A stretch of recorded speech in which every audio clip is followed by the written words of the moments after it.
Mesdames, Messieurs, bonjour, vous êtes dans Go News et vous avez bien raison.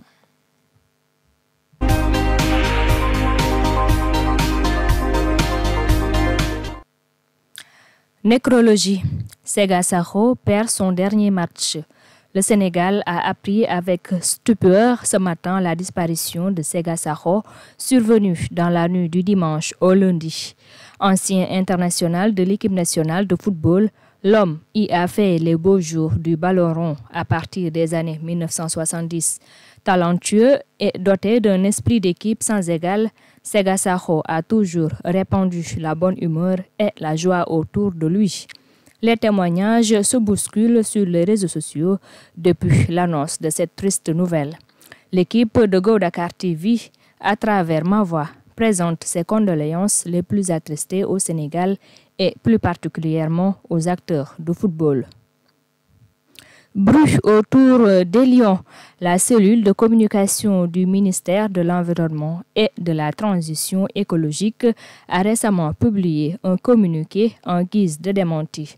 En effet, des informations faisant état de mauvaises conditions de captivité des lions retenus au sein du parc zoologique de Hann a explosé sur la toile.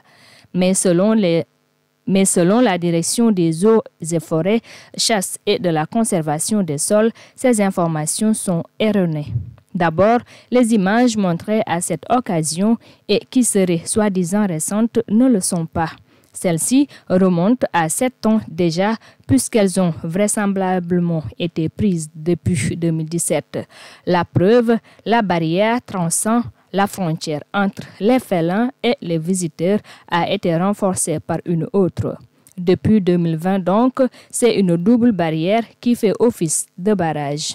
Ce renfort est fait afin de créer un espace plus sécurisant au profit des travailleurs du parc et des visiteurs. Ensuite, s'agissant de la polémique soulevée au sujet de la différence de poids constatée entre les lions du parc et ceux sauvages, la direction citée apporte certaines précisions. À l'état sauvage, le lion se dépense beaucoup pour la chasse, les combats et autres épreuves physiques. Cette vie de jungle dope naturellement leur poids et joue en même temps un rôle déterminant sur leur aspect imposant. Enfin, le communiqué termine en étayant son argumentaire sur l'espérance de vie qui différencie les lions en captivité de leurs cousins sauvages. Libre, le lion meurt généralement après 15 ans de vie. Arrivé à avoir la vingtaine, relève d'une rareté pour ne pas dire d'un miracle. Quant aux lions du parc zoologique de Hann, ils sont 7 au total et les 6 dépassent les 20 ans. Le moins âgé en compte 18. Ils sont convenablement nourris et l'hygiène dans et autour de leur milieu de vie est garantie au quotidien, dixit le communiqué.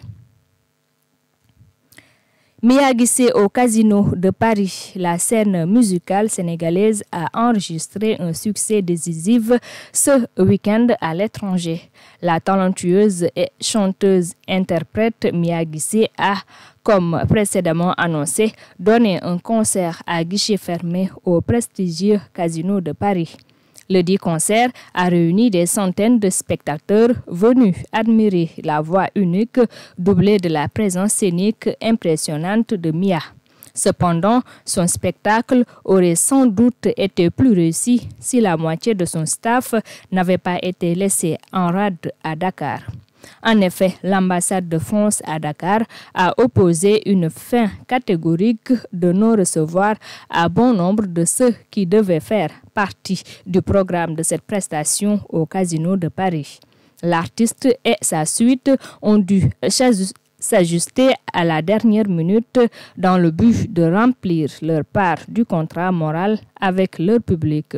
Toutefois, ils ont désapprécié l'attitude de la représentation diplomatique française.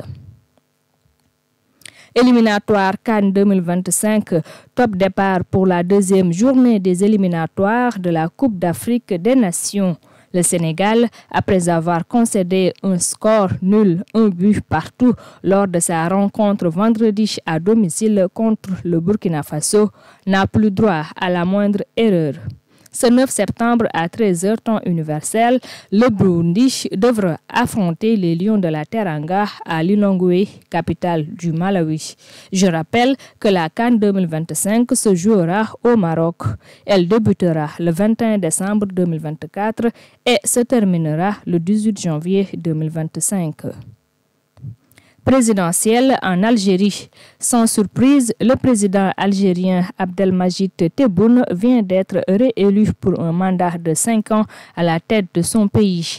D'après des informations obtenues dimanche auprès du président de l'autorité électorale, sur un total de 5 630 000 électeurs s'étant exprimés, 5 320 000 ont accordé leur suffrage au candidat président sortant. Ceci représente 94,6%, un score sans commune mesure avec celui de 2019 qui tournait aux alentours de 58%. Mais l'enjeu de cette élection était essentiellement attendu sur le taux de participation. Aucun chiffre officiel pour le moment n'est disponible, mais il serait faible car le fichier électoral national compte plus de 24 millions d'électeurs. Les deux autres candidats à cette élection présidentielle ont dénoncé une mascarade électorale. Séisme au Maroc. 8 septembre 2023, 8 septembre 2024. Il y a un an, le royaume chérifien a été secoué par un tremblement de terre d'une violence extrême. Le séisme a frappé la région montagneuse du Haut-Atlas avec un coût humain et matériel terrifiant. 3000 personnes y ont laissé leur vie. Par ailleurs, 60 000 habitations ont été ou totalement détruites ou partiellement endommagées. Un an plus tard, le constat est unanime. La lenteur de la reconstruction est dénoncée par les victimes elles-mêmes.